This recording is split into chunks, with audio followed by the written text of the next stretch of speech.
আসসালামু আলাইকুম। আজকে শ্রীনগর থেকে কার্গিলের উদ্দেশ্যে রওনা দিছি। আর পুরো রোডটাই কি বলবো, পুরা ট্যুর জার্নিটাই পুরা মনোমুগ্ধকর। যত যাই চোখ জুড়ে যায়, যত যাই চোখ জুড়িয়ে যায়। এখন ঠিক আছি সোনমার্গ পার হয়ে জজিলাবাসের আগে। এই জজিলাবাদ যাওয়ার আগের মানে রোডের খালি ভিউটা দেখেন, রোড পাহাড় সব মিলে অন্যরকম এক পরিবেশ। আহ, এই রোডে কবে যে বাইক ট্যুর করব, এটা খুব স্বপ্ন। বাংলাদেশ থেকে বাইক নিয়ে আসব একবারে শ্রীনগর, মানে কাশ্মীর, লাদাখ, কার্গিল এগুলো সব কভার করে সিমলা মানালি হয়ে বাইরে হয়ে চলে যাব। কবে যে এই শখটা পূরণ হবে। তো যাই হোক, এই যতটা সুন্দর দেখতেছেন ততটা ভয়ঙ্কর।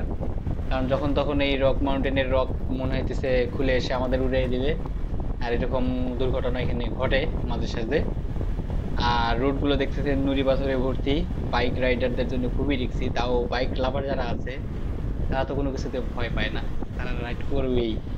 আর এই রোডের স্বপ্নই রাইড করা। আর জানেন, কার্গিল থেকে আমরা অনেক বাইক ট্রাভেল করছি। রোডগুলো অসম্ভব অসম্ভব শান্তি, যদিও রিস্ক থাকে। ভয়ে ডরায় না বীর। সো এখানে বাইক ট্রাভেল করবোই। তো 360 সাথেই থাকুন, দেখতে থাকবেন সুন্দর সুন্দর ভিডিও। আজকের মতো এই পর্যন্তই, আল্লাহ হাফেজ।